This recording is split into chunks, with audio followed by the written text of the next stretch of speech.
What's up, everyone? Welcome back to another episode of the It's Just Work podcast, hosted by yours truly, Chuck Clemens. I'm with my brother, Stephen Hurley. Steve, what is going on, my boy? Time's flying in the season here, but yeah, definitely an exciting week that we just had, and an exciting week coming up with pretty much conference play started. I know the Big Ten had started, but it's Big definitely East a coming little up bit. for yeah, it's definitely Oh, coming that's up for most of these schools. So yeah. good time for college hoops. I know it's moving fast. Obviously, we went through week six, and obviously, if you're a college basketball fan, you know that week six is a huge week in terms of the NCAA tournament. They say like the top 12, was it top 12, whoever, how do you explain it? So so yeah, I'll explain it. So it's the top 12 teams in the AP poll in week 6 of the AP poll.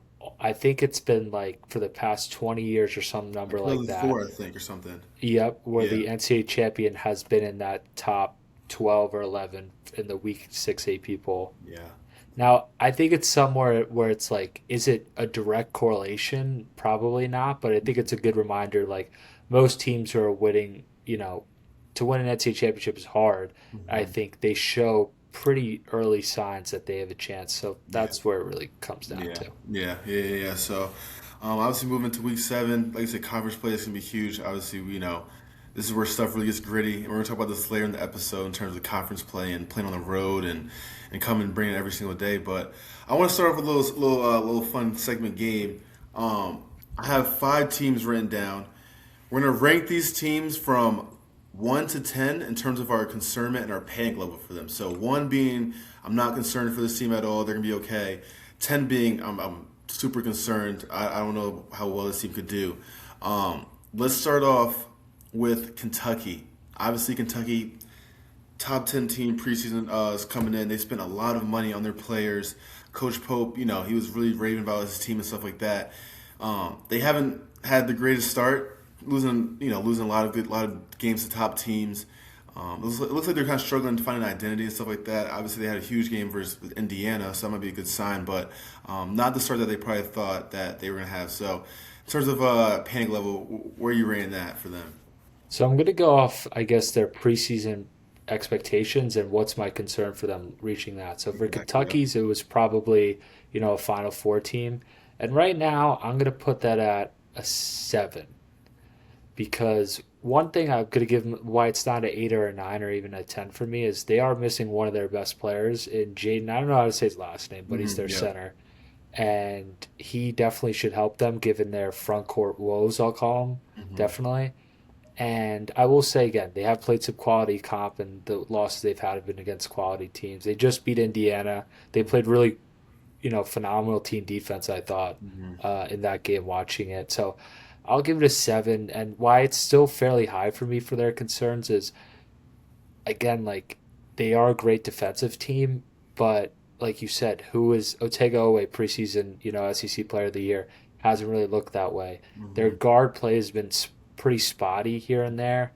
And really, an even bigger concern, in my opinion, is the bench depth for me has been kind of disappointing, right? Hmm. So Brandon Garrison has had a rough go about it.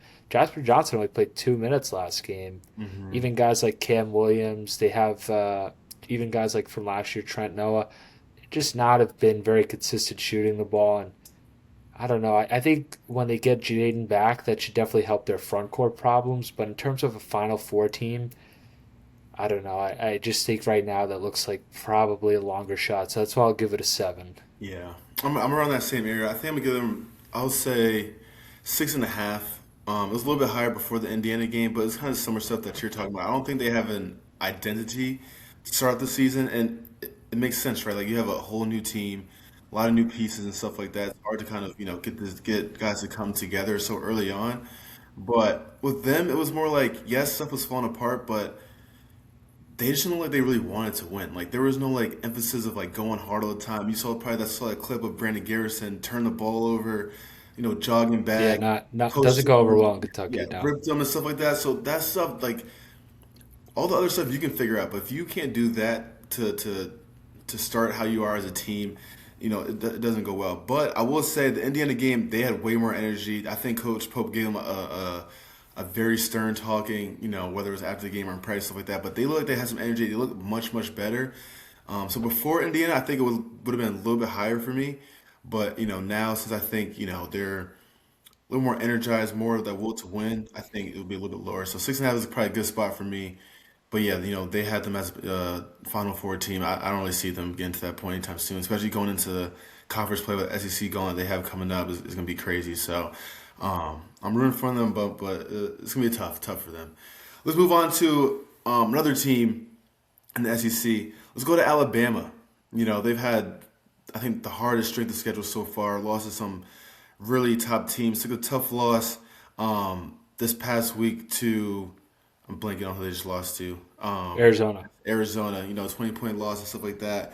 Lost to teams like Purdue. So those are really good teams, Gonzaga and stuff like that. But where would you rank their panic level so far? Yeah, so I think before the year, I think many people thought of them as a team that can get to the second weekend. Some people, I'm sure, thought they could, go to the Final Four, but I'd say most people thought they'd get second weekend. So, in terms of reaching the Sweet 16 Elite Eight, I'd put my concern level at like a three or four. So I'll go 3.5. I just think their guard play makes their floor so high, and they've already shown they've beaten high quality teams. St. John's game, they looked phenomenal. I know they had some tough losses recently, Gonzaga and Arizona, but those teams are very good. And even the loss of Purdue, those are all three of those teams are probably top 10 teams, 15 teams in the country. So it's like it's not really bad losses per se. I will say though, why it's maybe not like a one or like no concern at all. I just think in the front court, the two types of teams that they've really exposed, or all three actually, had very good front courts. And I know Saint they beat St. John's, but honestly, the three losses they've had, they've kind of got manhandled inside a little bit. Hmm. And I just there's no one's injured for them that's going to fix that issue. Aiden Sherrell's not a bad center. I think he's actually better than what people give him credit for. But it's really their depth behind him is just Yeah. very lacking. So I'll give them a three though. I think they definitely could still get to that second weekend. And they're always a tough out. They played a hard non-conference schedule, so not really overly concerned to be honest. Yeah, I agree. I think I'd probably give them honestly the same thing, 3.5, 4. In terms of where people probably see them going, Elite Eight, Final Four. I don't know. I just don't think that it's kind of seems the front court is a huge problem for them. You know what I'm saying? Like you have Taylor Bobo at the four. Sharon, he actually had like 6 blocks I think this past game, so he's doing much better. But Yeah, he got big from Bucknell hasn't really proven what he's supposed to be. So when they do play these like bigger teams that are going to pound it inside, it's gonna be tough for them. Obviously, Phylon and Aiden Holloway are great off the drum and stuff like that, and they're gonna be huge for them. But I think when it gets down to these like SEC games where it's gonna be slower games, sometimes you play a team like Florida who's gonna just pound it inside for most of the game and stuff like that. So I'm not too concerned, but I do think if they do see a bigger team in the tournament, I don't really fare well with them. So their team, I think, like during the SEC play, could struggle more than people anticipate because obviously those teams are familiar with one another. You're playing multiple games in a week. It's going to be hard to just outrun and have really great shooting games all the time. Sometimes teams are going to know what you're running; they're very familiar. Whereas the NCAA tournament, it's a lot harder to be prepared for that style of play, especially if you're coming from a different conference or lower level of competition is extremely hard to go against that. So that's why I'm not as concerned for the NCAA tournament, but for the SEC, I can see a little bit more trouble than people anticipate. yeah, we'll see. I mean, they're still gonna be a great team, but Absolutely, it's yeah. tough when you're lacking in a certain aspect of what you need. So, Yep. moving on, we're going to your team, St. John's, another team kind of like Kentucky, who a lot of transfer coming in, a lot of money paid on these guys, had that Final Four hopes and stuff like that. Haven't started out too well, took some tough losses early on. Where's your panic level with them? Yeah, so I think it's safe to say before the year they were probably, an Elite Eight, Final Four contender. And my fear for them reaching that now, I would say, is at a seven or an eight as well. So I think you know what, round up, I'll be honest, would be an eight. But their main issues, in my opinion, are two things. Point guard play is just, I think it's worse than what people want to. I think people realize it's not great, but I looked today and I noticed this in their last game versus Iota this weekend. Dylan Darling, I think, is shooting, I want to say 6% from three. Oh wow. and his assist to turnover ratio is not very good. Ian Jackson's assist, please don't even look at that. He cut his hair But off. Coach said, "Cut your hair. You can yeah. see." Now he has had some moments this year, Ian Yeah. Jackson, scoring the ball, and I think they all have the right mindset, but point guard plays, in college is so important for just Hmm. dictating the pace, right? Especially on the road, just getting, everyone settled, getting everyone in the right spots. And I just think that I don't know how that's getting fixed. Now, I think in the Big East, why it's not a 10 for me is the Big East is not really that great. So they're going to stack a lot of wins and they'll make the tournament. But if they're going to go against it, some of these upper level teams, especially in that round of 32 Sweet 16 games, it's going to be extremely difficult for them to just rely on, okay, we're going to get offensive rebounds and just put them in. And another thing for St. John's that they're surprisingly bad at is defensive rebounding. They're horrible. Hmm. I think they're like 300. They're in the 300s in the country for defensive Hmm. rebounding, which is very uncharacteristic. And if they're going to be a team that's not going to defensive rebound that well, and then offensively, it's going to be tough for them to execute in the half court. That is not a formula for success in these tight games in the NCAA tournament. So I still think they have the potential, and that's why this game versus Kentucky this weekend is huge. Like, I think honestly, for me, the loser of that game is under extreme pressure, Hmm. like the rest of the way. Most A- definitely. And I just think with St. John's right now, I'm a little bit more concerned because I don't know what the solution to their two issues are. Yeah. Yeah. So if I I'm being agree. honest, that's what it Yeah. is. Yeah. I think I'm gonna go with the 7. It's pretty high, like you kind of said.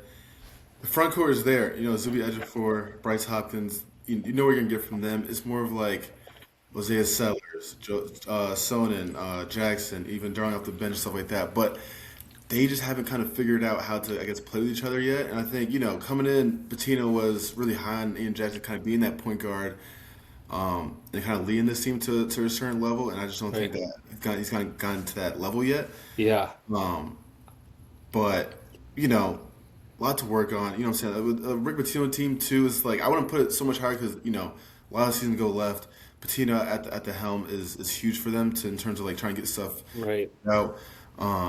But I would say they're kind of that same boat as Kentucky in terms of like, you've had these high expectations coming in and it's not really looking good at The all. good news with I think St. John's at least, Ozai Sellers and Joe Son and Ian Jackson have been actually very good shooting the ball on a lot of attempts. Hmm. So that's been good, but it's just like again, point guard play, especially yeah, it's just I don't know how that's getting fixed. So I agree with you. It's Yeah. definitely deserves to be up there. Now I've said this before in another episode too, but they have like talent all across the board. One of Oh the best yeah. talents probably in the country. But I don't know if they really know how to figure out how to play with each other yet in terms of like the front Right. court playing well with the back court.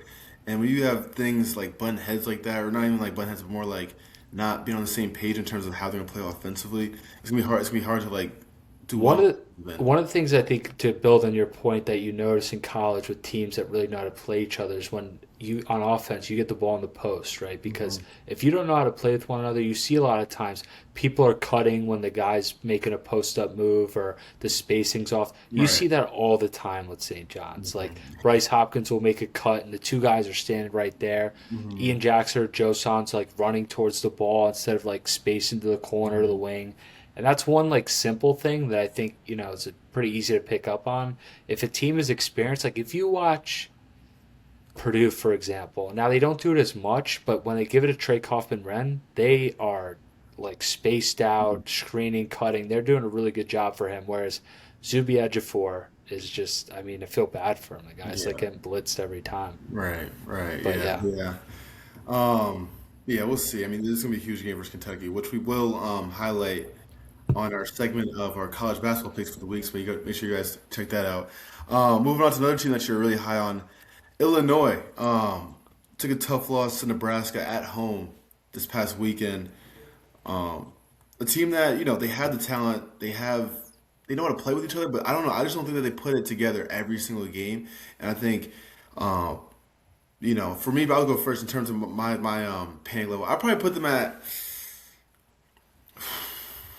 probably maybe like a 4.5.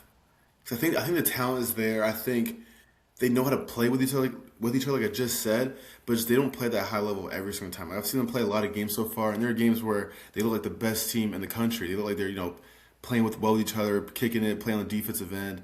But there are also times where it's like sometimes some guys aren't getting involved. You know what I'm saying? Like Slagovic Right. is gonna do his thing, Wagner's gonna do a thing, but sometimes the bigs aren't as locked in as I think they could be.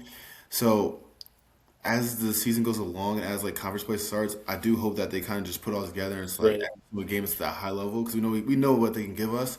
Um, but if they come out in a tournament one game and it's kind of like low level, mid level type of play, I can easily see them losing kind of earlier on. But yeah, what do you think about that?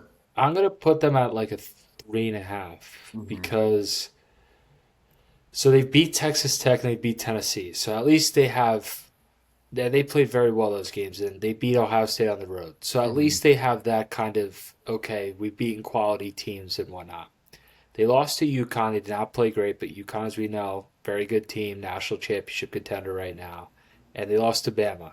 Bama's a very good team. Hmm. The Nebraska loss to me kind of reinforced a few things. Now you can get a chance to watch this game, but from what I saw on Twitter, reading the box score a little bit, their their point guard played 40 minutes, Hmm. Wagler.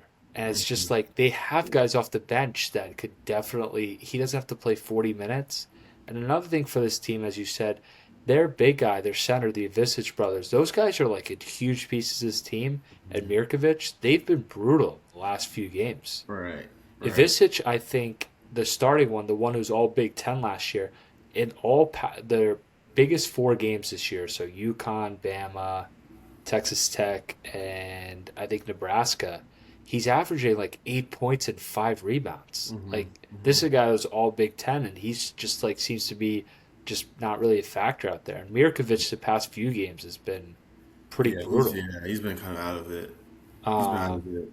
but yeah, they're why it's so low for me is I like the depth on this team. I do think they're a team that it doesn't look like everyone's out there for themselves or whatnot. I generally think they're trying to go out there and play how Illinois is supposed to play. And I do think the guard play is very high level for them. So that's Yeah. why I have a lot of faith in them. I just think, again, the consistency game in and game out is just not there because the highs are high. They beat quality teams, but then the Mhm. lows are like Nebraska's probably an NCAA tournament team, but at home, I mean, that's a Yeah, game you you got can't. to Yeah, win. yeah. Yeah. No, Nebraska's obviously a team I'll talk about a little bit later, but yeah. So that's good. I mean, I think they still have the ability to make it pretty far, just because, like I said, the talent is there. Know how to play with each other, but it'll be interesting moving on. Let's move on to a little championship team draft. So just to give you guys a little bit of background, we're gonna do a snake draft. We're gonna have 6 picks each. Okay, we don't know who we're picking. We're gonna give our top 6 teams that we think are gonna win the championship. Obviously, coming off of week 6, it might be a couple of those top 12 teams. But I'll start it off. Or do you want to start off? We'll be fair. What do you want to do? Chuck, it's the holidays. I'll be kind. You could go off first. Okay, I think my number one pick that I'm gonna go with. So we'll give like our pick, a little bit brief reason of why I want Sure. to do this, but I'm gonna go Arizona. I think this is probably a very easy pick in terms of what they've done so far. Number one team in the country, like we said, just came off a huge win versus Bama. Went to UConn, got a win there, beat Florida. They kind of got it all. Jaden Bradley's been one of the best point guards in the country. Kobe Pete, one of the best freshmen in the country, and they have the shooters, they have the size, they have a lot. So that's probably the number one pick for me. Big thing, just want to add to your point there as well. And I've mentioned this on this podcast. For this team to take the next step, it was Braden Burries. Braden Burries was absolutely money time against Um, Alabama. that run was crazy. Yeah, so he's been great. So I 100% agree with that take. I think you're 100% right. So I guess I'll take the next two picks here, and Thanks to these you. are, yeah, these are pretty shockers. But Michigan, I'll take. Again, what really stands out to me going into the year, I just maybe underplayed this. They legitimately have 9 very good players. Hmm. And I think in college, a lot of the time, you'll get to like the seventh guy, and it's like especially for the teams that are in the top 25. And it's like most teams have 6 to 7 guys that are pretty solid. Hmm. But having that eighth and ninth guys is not a guaranteed. And I think Right. that really stands out for Michigan. Hmm. And right now, they're just They're steamrolling everyone. Their size and length on defense. I routinely see them getting 50 plus rebounds in a game, Yeah. every game, and they've blown out. They blew out Maryland, even though it was close most of the game. They blew out Maryland. Yeah, yeah.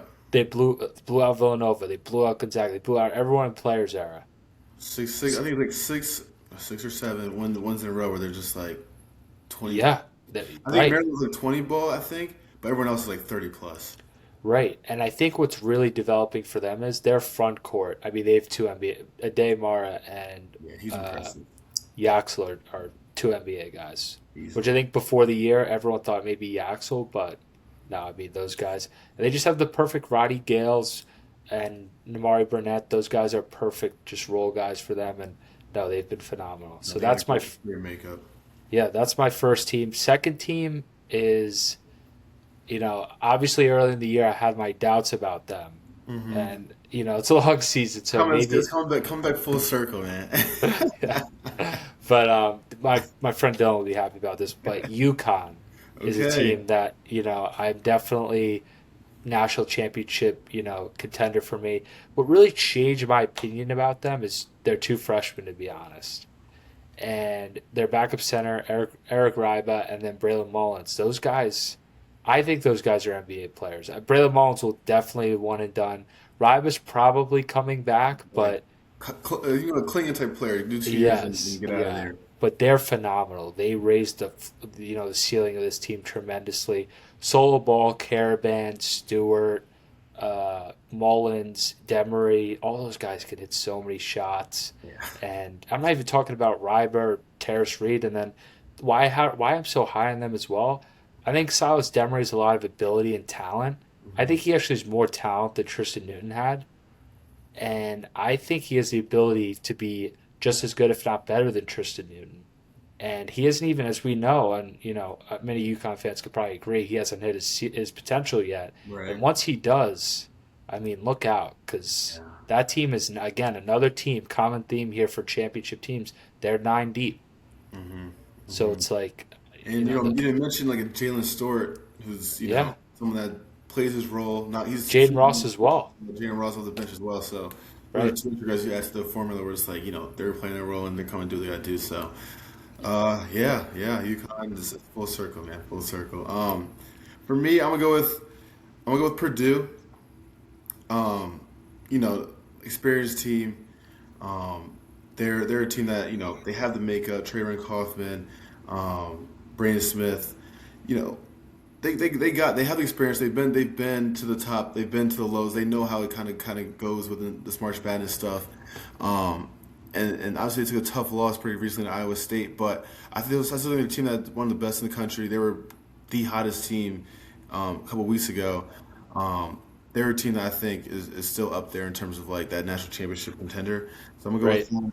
Next. I'm gonna go with my team. I'm gonna go with Duke, another team that, like you said, they're 10-0, right? 10-0, right. great team. I don't think they've really even gotten to like close to their peak in terms of like how good they could be. I still think there's times where the offense looks stagnant when like game versus Florida when we were just, killing them in the first half. Cam Boozer looks amazing. Second half, we don't really have anyone to go to in terms of the scoring stuff. Once that stuff kind of picks up and we can get a lot from maybe a little bit more from a Dame Sarr, maybe a little bit more from Caleb Foster who's shown flashes. Caden Boozer once he gets a little more experience. Another team that I think is 8-9 deep that could really make some noise in the tournament. But I think conference play, play teams like Louisville, NC State, teams like kind of give them a little push. Will Right. definitely help them a little bit. But they're a team I think can be pretty scary come March. No, I think those are great points. They got a big game this week, Texas Tech, so that should be good. Yeah. So yeah, my next two teams here, I would say put them in the category of I'm having a little bit of faith in them. Hmm. So one of them is Illinois still Okay. believe in them. Again, they're a team. Common theme for me is I think if you have that eighth, ninth guy where there's no drop off in the tournament, because there's going to be times in the tournament and throughout the year where your best player, for example, Arizona last night, Cope, he was in foul trouble. They were able to stay afloat, Yeah. right, with their depth a little bit there and their other guys. So that's a huge thing. And I just think Illinois, they have a lot of talent. They're just a lot of guys who can make plays on the court. They don't have many guys out there who can't. And the guard play I just think is very good. So I'm gonna still stick with them. My next team is a little bit of a. I'd say this is they have proven themselves so far, but I'm taking a little bit of faith as Arkansas. Oh wow. So Arkansas has beat Texas Tech. They have beat Louisville their last two games. What really is so? First of all, the guard play is great. They got DJ Wagner, Darius Cuff, Malik Thomas. Those guys are awesome. No, no, really, and they're not turning the ball over as freshmen too. They're top five, I think, in the country in turnover rate, which is pretty remarkable. What really changes this team, in my opinion, is two guys. Trevon Brazile, who's been awesome recently. I don't know if you've seen him or not, but just his shot blocking, his at the rim, his ability to shoot a little bit, and then Malik Ewing also too off the bench.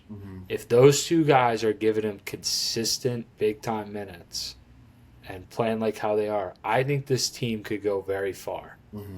And I think right now they have a big game against Houston this week. Yeah. And Houston's a tough opponent, but Texas Tech, I think, is very underrated right now. I know they've had some tough losses so far, and I think they've probably so far underperformed, but I still have some faith in them. And they just beat a Louisville team who they were up handily the whole game, and then Louisville kind of made it interesting close. But Arkansas, I really like them. I like how they play together. They're a young team, so they're going to have more room to grow as the year goes on. If they're playing like this now, good sign for the rest of the year, in my opinion. Yeah, I agree. They're a team that I was pretty high coming in on. Yep. That freshman duo is nasty, and then when you have other players kind of picking up a little bit, not to mention a player like Carter Knox, who I thought was going to be a little bit better coming in so far, but he's another player who obviously give you some good minutes as well. But that's a shocking pick, but I do like it. I do like it. I'm not gonna lie. My next one, I'm gonna go with Iowa State. Probably the hottest team in the country right now. Older team. You have Taman Lipsey, Joshua Jefferson, Milan Mokamovic. I don't want to say his last name, but I try my best. Those are three players that could be All-Americans this year. And I think when you have a team like that where you have three probably top 15, top 20 players in the country, you put yourself in a great position. They've been there as well, deep in March. The defensive end, obviously, they're one of the best defensive teams in the country. If they can do that, obviously, we're not worried about the defensive stuff. If they can pick it up on the offensive end, it's going to be huge for them. A player like Joshua Jefferson, he's a point forward, and he's much better than I thought he actually was. Yeah, he's awesome. I think he's definitely an NBA guy, in my opinion. And then the shot making from Milan is next level. And then when you have that point guard play of Lipsey where he can, like you said, point guard play is huge, especially when it comes to March. He's an older, experienced player that can kind of, calm everything down, let everybody, get to respond and stuff like that. And I want to highlight two other starters, get their names real quick. Blake Buchanan, as well as Killian Torrey. I don't know if you saw the Killian Torrey guy. He's a freshman, one of the best defenders in the country. So when you have that starting five and a couple of players off the bench that can kind of fit their role, I think they're going to be a pretty dangerous team come March. So, absolutely. My next team, I'm still really high on this team. I'll go with Houston. Heady point guard, experienced point guard in Milos. You have Kingston Fleming, who's looking like a lottery pick at this point. That backcourt is one of the best in the country. I'm really high on Milos because I think he's a player that last year I wasn't high on him because I was like, he's a little bit rushed and stuff like that. But now I think he's super controlled. He knows what spots he wants to get to. He knows how to get people out of those spots. Another player that's picked it up a lot this year is Joseph Tugler on the offensive end. And when you have someone like him where he's probably top 5 defender in the country, pick it up offensively and be able to make plays on that end, which he wasn't really doing the past couple of years, to be huge. And then you have another player in Chris Senac, who's probably going to be a top lottery pick, honestly. Yep. And if you kind of put them all together, you already know what you get from the defensive end of them in terms like that. But they have a little bit more offense, I think, since the past couple of years. So they're a team that I'm really still high on. I think they can make a lot of noise come March. No, I was hoping you'd forget them. That was my next pick. But no, I agree. And that's why I think Houston, Arkansas this week would be a great game. Yeah. So my last team here, I'm going to go with Kansas. So Kansas is a team that without Darren Peterson impressed me a lot.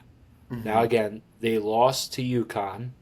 They did Kansas go undefeated players era? I think they They did. did, but yeah, but obviously couldn't make they make the championship game though. Right, but they beat quality Power Five teams without Darren Peterson. They played UConn close without Darren Peterson. Mm-hmm. This past weekend, they go to NC State with him.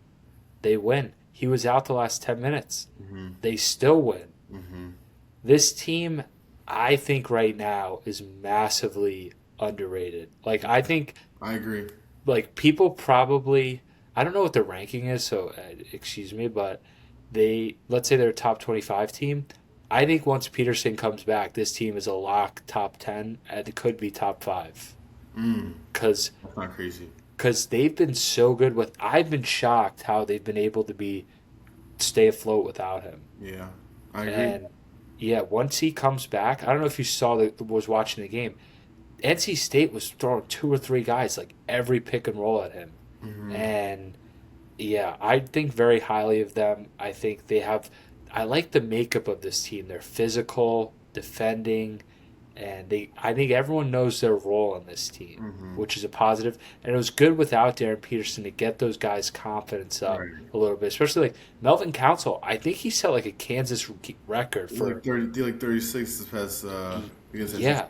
Yeah. like, so that's what I mean. It's great for those guys to get confidence. If they're beating an NC State on the road without Darren Peterson for the last 10 minutes, going against UConn at home without him, close game, and beating a Tennessee team, they're good. They're Yeah. very good. So I I agree. think they're an underrated team. I'm going to go with Kansas. I agree. I agree. So is that your six? You have six? My six, my friend. Okay, so what I have one more?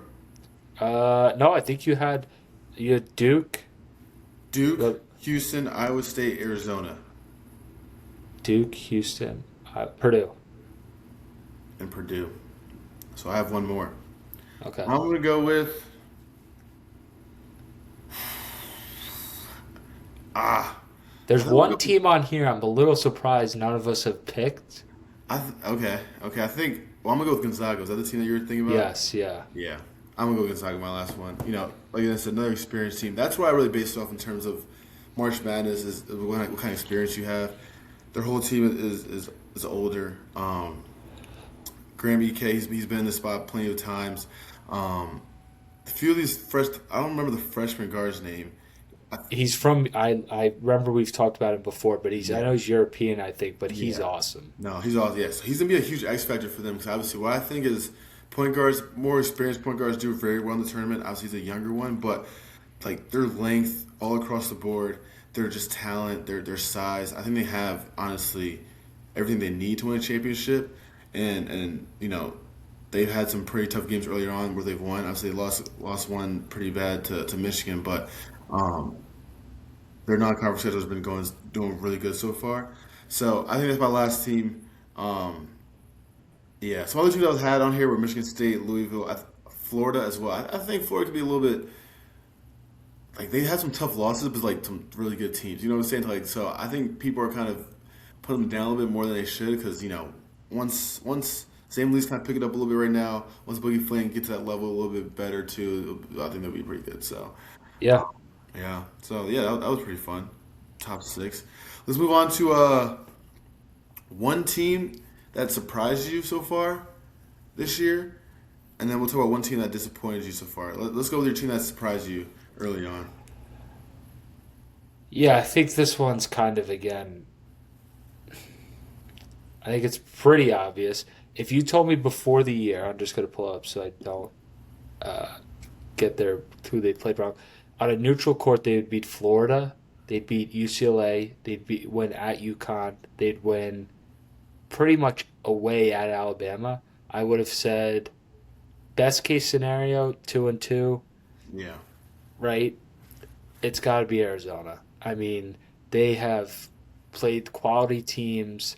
They have not only beat them in some cases, they've won pretty. I know they've been close at score, but they've like Mhm. clearly were the better team in all those games. Right. And again, I think that was a large part too. Without like, I don't think Braden Burries was playing that well for a lot of those games, other than the Alabama game. Last one, yeah. and I don't think they're fresh off the bench. I don't remember his name, but I know he's high pedigree coming out of high school, and he hasn't played that great yet. But once they get Burries and that kid playing really well, that's Hmm. 8 dudes right there that are very good. So Hmm. I think, and last night against Bama, Kobe didn't have a great game, and they Yeah. still won by 20. Hmm.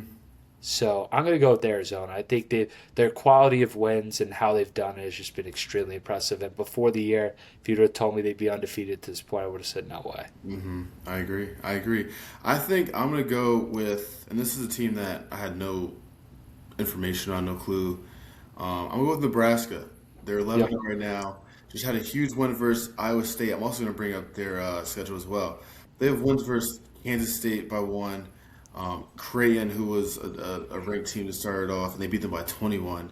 They beat BYU an exhibition game earlier on in the season Right. as well.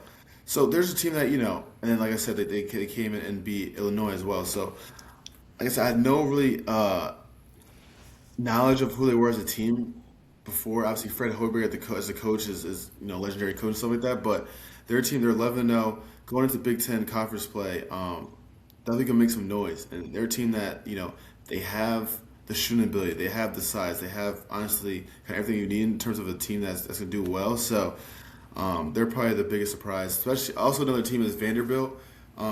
They're ranked pretty high. Even in net ranking, they're ranked like last time I saw, they were definitely top 10. Maybe I want to say closer to like even top five team. But these are two teams that I had no inkling of what they were going to be able to do this year, and they kind of, took me by surprise. Um, let's move to one team that's kind of like disappointed you, I guess, in a sense, so far. I would say, so it's pretty obvious given our ratings that we did earlier about concern levels, kind of came down for me St. John's and Kentucky. Yeah. So I think, how do I put this? What I'm probably honestly more disappointed in is St. John's, just because I think Kentucky, they have had some injuries, Mm-hmm. and even though they've had some, like, they got smoked by Gonzaga, Michigan State beat them up pretty good. St. John's, for example, right, they had a home game against Bama. Now, Bama's a good team, but Bama also had a few injuries that game, was not fully themselves. Right. Probably got to win that game. Mm-hmm. Iowa State on neutral court, lost by one.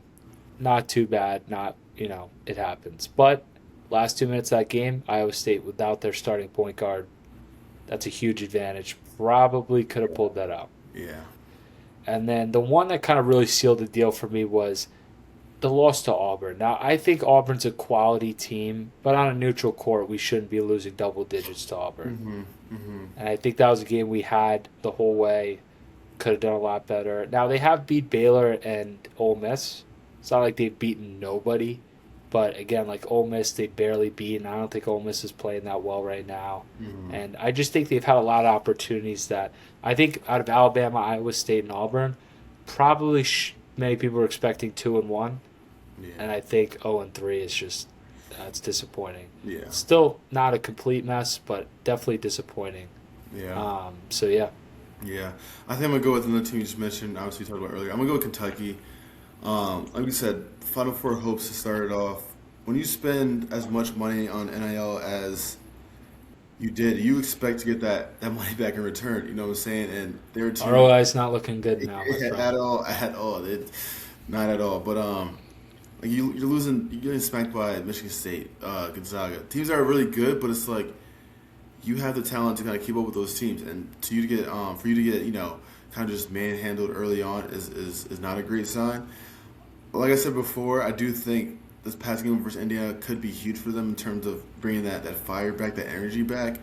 But just from the preseason outlooks, I wasn't really impressed about with anything they got going on. And I just want to add to your point here, right? It's also like at Louisville, they were getting smoked. Yeah, So it wasn't like that was close. yeah. Michigan State, they got smoked on a neutral court. They Hmm. shouldn't be getting smoked on a neutral court to Gonzaga as Michigan well. State. Gonzaga was in Tennessee, so that's like Yeah, or was Gonzaga in Kentucky? it says Nashville, Tennessee. Oh, So okay, it but was, still, like, it was right, not. right. And then North Carolina at home. North Carolina doesn't have their starting point guard. Yeah, Now they're still a quality team, but like you got to win that game. exactly. You can't lose So that. You can't yeah, lose I that. agree with you. I both those teams, either or, I could have picked, and hopefully St. John's could turn it around because I don't know if I could stomach that many more Yeah, losses. yeah, no. It's good when your team is doing well. So I'm all smiles right now. I Um, wish, yeah. let's move on to I guess similar thing. One person that like kind of or one underrated player that's kind of surprised you so far, and then one player that maybe not disappointed you, but more of like we want to see a little bit more of them at this point. Would you? I could go first. You go first. I'll start off. For my one player that surprised me so far, I'm gonna go. This person doesn't have the craziest stats. Not Right, someone right. Yeah. um, like I said, this is top 15, top 20 player. But I'm gonna go Cohen Carr out of Michigan State. Okay. He's someone, I think he's a junior now, but freshman year he's just straight dunker. You know what I'm saying? Everyone knows about straight Yeah. dunker. I think this year he's picked it up. He's like helped this team so much in terms of on both ends of the court. Not the best shooter at all, but he's found ways to kind of get his buckets, whether it's transition, whether it's cutting off of a Kohler post up drivers or Fears driving to the rim. He's kind of found ways to hide his lack of shooting ability and kind of make that for make it better for them as the way Michigan State plays. So he's someone that is a huge piece of their team. Who I honestly thought coming in wasn't going to be as good as he was this year. So he's probably one person that a little bit underrated player that I do think could deserve a little more shine more than like just his dunking stuff. So So obviously, but I can't say he's a surprise, so I'm not going to choose him. But like I first thought of this exercise, I was going to say Braylon Mullins, but to be honest, before the year, I thought he's going to be a stud, so it's not a surprise. hmm So the next guy I'm going to go with, and we've talked about it a little bit, is Joshua Jefferson on Iowa State. Before the year and last year, he was like a good player, very solid. I remember their last game they played Ole Miss in the tournament. Not that great, but I remember watching him throughout the year. I'm like, he's a physical presence, could score inside, whatever. This year, I've seen him two or three times. He's initiating the offense down low. He's a beast in terms of finishing around the rim. And the big thing for him as well is his 3 point shooting this year has been very solid, which I did not realize. And I think you're 100% right. He's someone who could be an NBA guy because he hmm does so many things. He's smart. He can initiate offense a little bit. He's a good passer. He could shoot. He's got size. He could rebound, defend. He just does a lot of things really well. He's kind of like Caravan for UConn, where hmm he does so many things well and he's so smart that I just think that every time I've watched him so far in these big games, I'm like, he's one of the 2 to 3 best players on the court. And Yeah. they've played against Purdue. They've played against St. John's. They've played against Iowa. They've played against quality teams, right? hmm So he's someone who could be an all Big 12 player. He's someone who could be maybe at the highest end an All American, but he's awesome Yeah. as my an underrated player. Yeah. Yeah. He's like I said, potential All American. He has that Iowa State team looking like one of Yeah. the best teams in the country. So that's a great pick. In terms of someone that you want to see a little bit more of at this point, who you got there? Yeah. So it came down to two guys for me. One of them was Thomas Slavovicic, the center for Illinois. The other person was Boogie Fland for hmm Florida. I'm going to go, because I talked about Thomas Slavovicic a little bit earlier, I'm going to go with Boogie Fland. Boogie Fland, I don't know if many people, well, he was a McDonald's All-American coming out of high school. hmm His first few scrimmages and games at Arkansas, he was like their best player. hmm Then he got hurt, and it was hard for him to come back. But so far this year, when I've watched him, he's someone who, I watched him in high school a fair amount because he played high school from where I'm from, and he was a great scorer, always had the great pull up, had a good feel. But I'm just watching him now, and just the feel of playing point guard for Florida right now, the shot making. I think he's shooting like 21% from three. He's shooting well from two, but his assist to turnover ratio isn't great. He's someone who, again, I just think has not been that, big time transfer portal ad. Like I know Xavier Lee's been a lot of people have been upset with him, but Boogie Fland was by far a bigger addition to that team than Xavier hmm Lee, and I think they've equally underperformed. And he's someone who I just think has a lot of talent, and someone before the year was he could have left to go to the NBA. Yeah. So it's like he nowhere near looks that right now. So I Mhm. think for this team, as you said, I think Florida's a team that, they've had some tough losses, but definitely could be a very solid team that could go far in the tournament. Yeah. But they need not only Xavier Lee, but they need Boogie Flynn to be like a big time SEC Yeah. point guard, and just hasn't been that so far. Yeah. I think Zayvon Lee's picked up the past couple games. If Boogie can, we know we can get from Boogie just from his freshman year at The Arkansas. talent's there, Yeah, yeah. the talent's there. If he can kind of pick that up, I think Florida could be, like I said earlier, a very dangerous team. So, um, yeah, someone I do think that we'll see how it goes once conference play starts. But that's a good pick. I'm gonna go with someone who, and this team is nasty. We talked about this team already, but I think if this person can take that next level, be crazy. I'm gonna go with Silas Damari out of UConn. Obviously, we're in a group chat with one of our friends back home, and he has a lot to say about it as well. But this is a guy who was like a fringe All SEC player at Georgia, who coming Right. in, you're super high on him, but they have him as that lead guard, kind of like Tristan Newton, that can kind of lead this team to the promised land. And so far, yes, he's a transfer coming in. It's gonna be a little bit harder for him to learn that offensive system, but he doesn't look so comfortable yet. He's turned the ball over a good amount. The shot making from perimeter wasn't really ever his thing, but um, something that I think definitely is a pick up for him. But if he can get to that point where he's just on the same page as Alex Caber and Terrace Reed, they're gonna be even more dangerous than what they are. And I think he has the ability to do that. I think we've seen that so far. Probably one of the best point guard defenders in the country. But if his offense, in terms of like getting Yeah. stuff together on that end, can pick up, I think. What I love about Hurley as well with him, yes, Malachi Smith has mostly been finishing games for them, but it's not like he's shying away from him or lessening his role. He knows that he needs him for this Yeah. team to be a national championship contender. So he's having the method of kind of working through things rather than like, just sitting him on the bench. And I think as a coach, I think that's hard to do, especially when the guy's not having success. And I think that says a lot of good about Hurley. Yeah, So, yeah, I agree. Let's move on to something that we both experienced. You as a coach, me as a player. Um, Conference play. We're starting off with conference play, and one thing that we've both experienced is going on the road and winning games is one of the toughest things. You can play against one of the worst teams in the conference, and you go on the road and you might end up losing. It might be a really close game. right. Why do you think it's so hard for teams across all divisions to go into a different place and pull out a win? So I think one thing is the travel. So I think right, if you're playing, for example, in our league, you're playing back to back, so Friday and Saturday.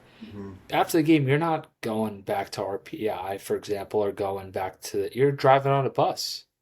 Right? You might get to the hotel midnight, 1 a.m. Like it's not the most ideal scenario. And then I just think the travel sometimes, especially at the D1 level, where you got to go from Michigan to California, Yeah. right?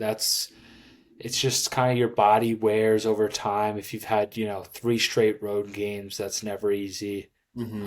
And then the second thing I'd say is, especially at most teams you're playing twice in a year, they know what you want to do. They know what type of game it's going to be. So that's a huge mental and physical advantage, Hmm. right? Whereas if you're playing a non conference, you might have a game on a Tuesday and then you have a game on Friday. There's not that much time to prepare. Right. Whereas most of these teams, like they're gonna spend the whole week, practicing, for your defense or offense. Hmm. That's why I think familiarity and like knowing what you're trying to do, and also I think the travel, probably the two biggest things I'd say. Yeah, I agree. I do think those are probably the two biggest things. Um, I think another aspect of it is just that juice, that liveliness, that energy that you get from Yeah, being at home is huge as well. I think people kind of overlook this. Like, it's hard to go into a place where it's just super rowdy. You hear fans, saying crazy stuff to you. It's a crazy environment, and sometimes a lot of players you either fold in that situation or you kind of rise in that situation. And there are times where you see teams really not take it the right way and kind of just like break down and kind of lose like easy games that they probably should win. But also on the other end, the home team kind of feeds off of that stuff. If they go on like a 6-0 run, the crowd's going crazy. Now that confidence kind of builds up, and it could last till halftime, come out of halftime still there. So I do think it kind of comes down to those three things in terms of travel. It's like you said, it's hard. It's hard, especially with, like you said, Big Ten. You got to go from Cali to a Michigan to a Nebraska, stuff like that. So it's hard, especially because they're flying around everywhere too. So, and then also when you get to these conference games, it's just these coaches know each other. These coaches have been running similar stuff past 10 years, so it's like they don't have the back of their hands. So it's hard. It's hard. Every conference game is hard in my opinion. I also think for the players that are non-seniors, experienced players, and kind of your star players, a lot of role players in college, they feed off that home energy, that first three you make, that first block you have. And when you're on the road and you miss your first two shots, you're hearing Joey and Ryan in the stands Mhm. saying, "You can't shoot, Yeah. go back home, warm the bus," right? That's for a role guy. That could be, if you're a freshman or sophomore coming in, especially too, and you hear that for the first time, you're like, this isn't my home gym in high school where I was having 30, All right. right? So it's hard sometimes mentally. You get in that kind of funk, and it's not easy. It's not easy to turn around. Once it kind of spirals, it kind of gets away from you. So that's another underrated thing, and you see that all the time in Division 1, where some role guys you'll see at home they have double-digit points, but then on the road, after the first 5 minutes, the coach can't put him back in because he's got two turnovers and he looks like he's completely lost. All right. Yeah. No, I mean, I think that stuff is definitely a factor. Moving into something that's pretty correlated to this is, you know, we said conference play is hard. It doesn't matter what game it is. You can be playing the best team, you can play the worst team. We experienced this a little bit at RPI. We were the best team. We've gone down by 20 points to the worst team in the league. Why is it? Why? I guess you kind of got to a little bit in terms of the familiarity and stuff like that. But what's like maybe like another reason why it's so hard to uh, beat teams that you're supposed to like smack every time? I think sometimes it's just the nature of human nature, right? You're just overlooking your opponent. And I think it's something at RPI we preach not to do, and it's why we traditionally don't lose to teams that theoretically we should win in that spot or just Hmm. based off the matchup. But I find too that it's just again if you have a big time game coming up or you can't if you're playing one of the worst teams or lesser teams, you're just going in there thinking if we play our game we'll win. Hmm. But sometimes in college it's like a bigger, much more bigger thing than people realize is okay, well, what if this team makes their first four threes? That's a huge swing. What if the refs in the first half the bonus is 6-1 and they're Hmm. shooting 1-1 the rest of the way and we're nowhere near that? Like there's so many what ifs with that, and like I do find overlooking teams in college is just more of a thing. The more Hmm. successful teams don't do that. Hmm. And then the last point I'll make on it is I I just think too it sounds kind of bizarre, but or it doesn't sound bizarre, but in conference play, there's something about just the physicality and the slowness of pace where it's harder to pull away from teams, especially when I found at RPI and I noticed this in college and conference play. The games are so much more physical. There's more. It tends to be more, of a slower paced game, so it's hard to just blow a team out that you theoretically should beat because if there's less possessions, think about it, it's just going to be harder for you to maximize points each time down or Hmm. and whatnot. So that's another underrated thing I think sometimes gets overlooked, that these conference games get to be so much more physical. The pace is slowed down. It's not like everyone's Alabama where they're running up and down. So it's Hmm. that could be another thing as well. Yeah, I agree. And I'm thinking about it just from the perspective of like this past year where we were the number one uh, team in the conference. We were going down to Skidmore, who was the worst team in the conference, by 21 points at home. And then another game where RIT, I think they were the second worst team in the conference, went down to them by 20 points on the road. So it's kind of to your point in terms of like, I wouldn't say we overlooked those teams. Maybe we did a little bit. I don't know, but maybe it was like these teams. It's What I do was you just gonna say it's not fair for it's I can't characterize every player on our specific team or any other teams that are saying overlooking, but just I'm thinking in my head like, and you guys as well. It's like, okay, we're better than this team. We should right? just beat them. Yeah, yeah, no, for But sure. yeah, you're right though. Yeah, no, no, no. I wasn't even trying to put that down, but it's more like these teams, whether it's the worst team, best team, like they all have somewhat of talent. You know what I'm Oh saying? yeah, yeah. Like just. a team like Skidmore, where they have their point guard Aiden Roy. They have talent. It hasn't really worked out for them so far. But you can't really come into the game like you said thinking that it's going to be an easy 20 piece and stuff like that. So, um, and even with RIT, like they had really good players. Obviously, it just didn't work out.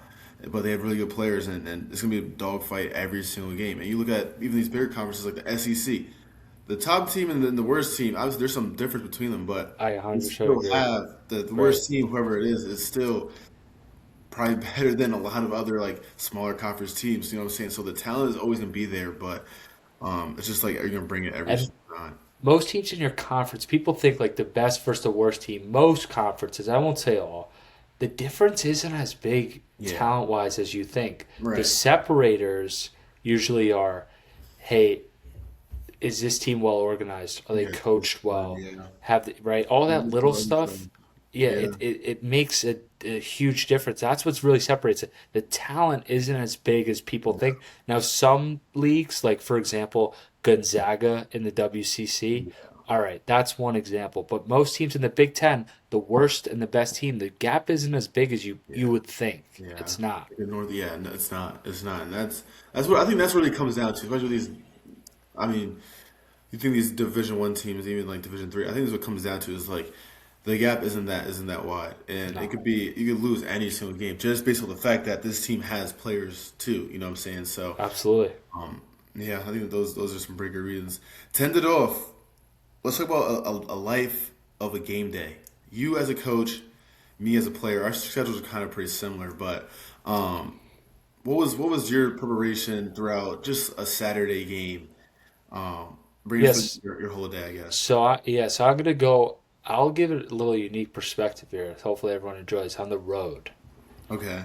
So on the road, I guess I'll give the on when we're at home a little different on Saturday. So we play on Fridays. So Saturday morning, me and the coaches actually would get up fairly early, so I wouldn't be sleeping in. We would go over the scouting report Okay. of the other team and what our assistant coach, Coach Sweeney, and Coach Gilbride, and myself, what we were thinking about just overall, what's the keys to success, what do we got to emphasize in our scout, and whatnot. So after we do that, usually everyone gets up and we have scout, uh, you know, and we go over the scouting report. We whatever the keys we want to focus on, what specific to this matchup and whatnot.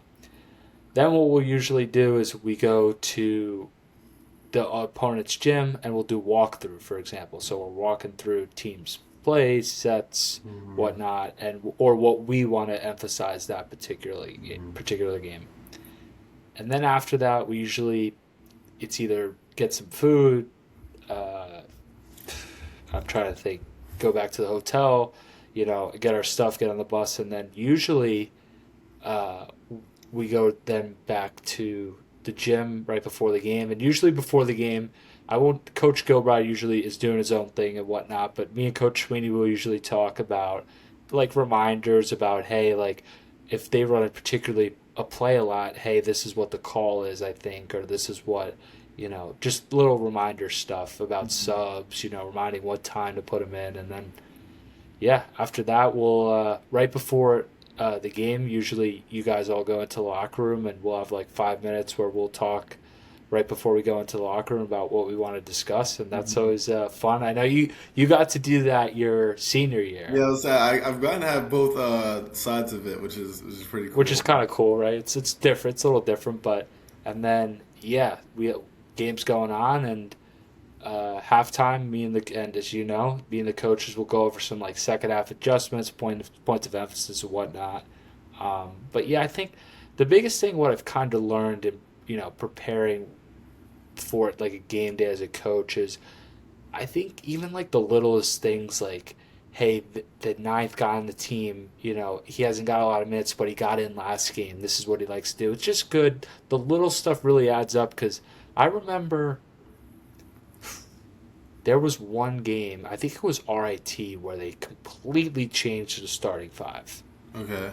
And it might have been it was either at home or on the I think it was at road. home that game.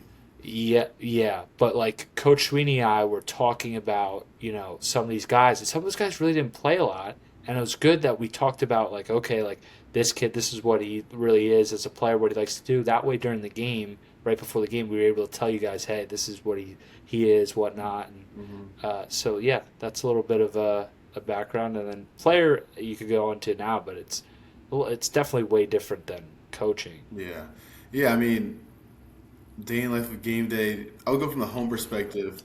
Um, Obviously, you kind of mentioned I'll probably just wake up probably like 8 or 9. I'll probably have scout at like 10 a.m. Obviously, head to the gym, make sure the night prior we already go through like our paper scout. So I'm reading stuff on that. Or no, we would get paper scout that day, right? Yes. So we would do that day, read the paper scout a little bit, go on the court, go through their stuff, and I think that was huge because once the game started, like there was nothing that I really feel like I didn't know in terms of what they were running. Right. Then we would obviously do that, lock in for that, head upstairs, watch some film on them, which is also huge, just to see what these players kind of like. Then we would have the like Steve just mentioned, our little breakfast or brunch. Wouldn't eat too much there. Have a little bit of stuff, so because the game was like a few hours later. Yeah. After that, I'll probably head home, get into the normal tech that Ave blessed us to let us use.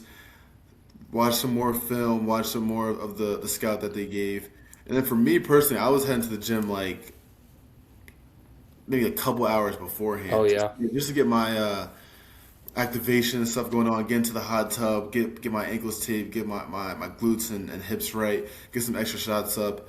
Um, just get the body going, you know what I'm saying? And then yeah, once that 5 minutes hits the clock, and then we're just in the locker room chilling, ready for you guys to come in. It's time to go. So yeah, halftime, talk about it a little bit. Once the game's over, hopefully we won. Get a stretch in afterwards, get some eats in, and then it was fun after that. But definitely.